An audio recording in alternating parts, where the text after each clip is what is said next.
Olá, turma dos terceiros.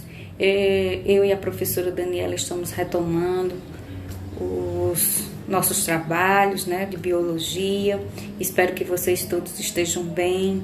Sabemos que é um ano difícil, não tem sido fácil, mas vamos dar continuidade, né? Nós vamos concluir os conteúdos de ecologia. Nós agora vamos estudar cadeia alimentar, teia alimentar.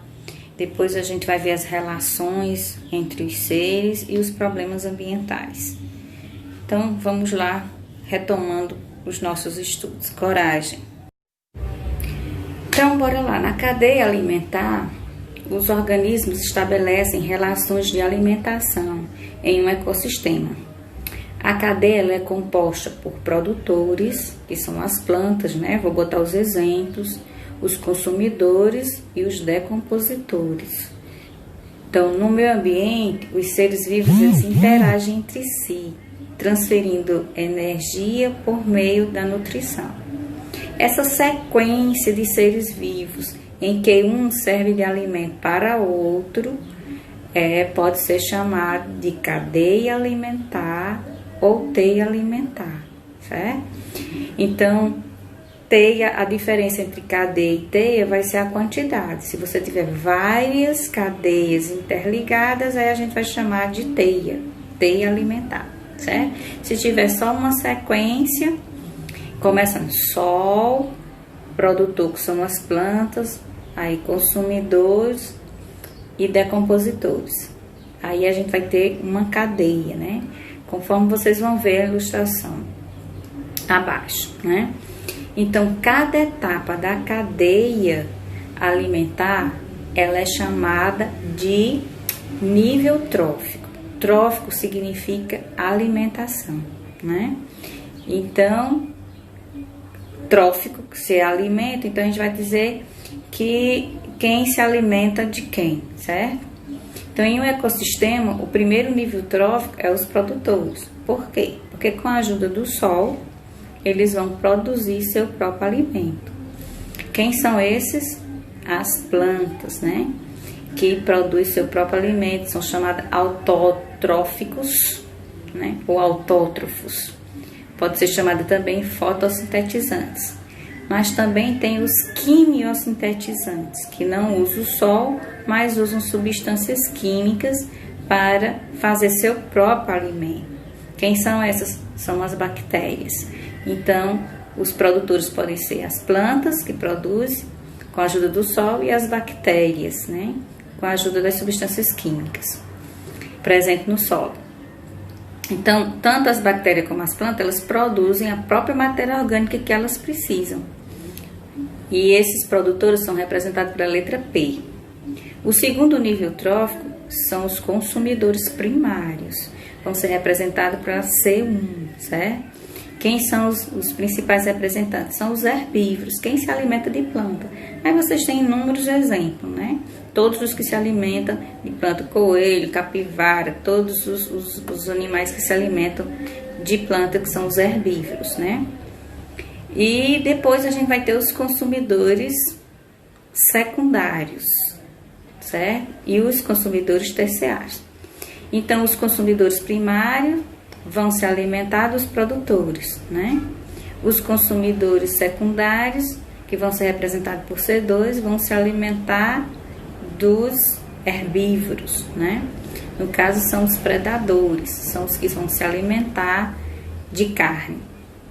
Mas aí vocês vão ter também os onívoros, que aí eles podem se alimentar tanto de vegetais quanto de animais. Então, eles podem ocupar, ora eles podem ser consumidores primários, ora podem ser consumidores secundários. No caso, o homem, né? Porque o homem se alimenta ora de vegetais, ora de carne. Então, eles podem ser tanto consumidor primário quanto secundário. E, por último, a gente tem os decompositores, que os decompositores são os que decompõem a matéria orgânica, que aí eles fecham a cadeia alimentar. Ao final da cadeia alimentar, é que fica esses decompositores, certo? É o último nível. Então, você encerra uma cadeia alimentar com os decompositores. Quem são eles? São os fungos e as bactérias, certo? É bom vocês também procurar, por exemplo, vocês vão encontrar o nome saprófagos no livro. O que significa saprófagos? Os que se alimentam de matéria orgânica em decomposição, certo? Então, é bom vocês aprenderem esses nomezinhos, porque podem vir questões do Enem. O que é saprófagos?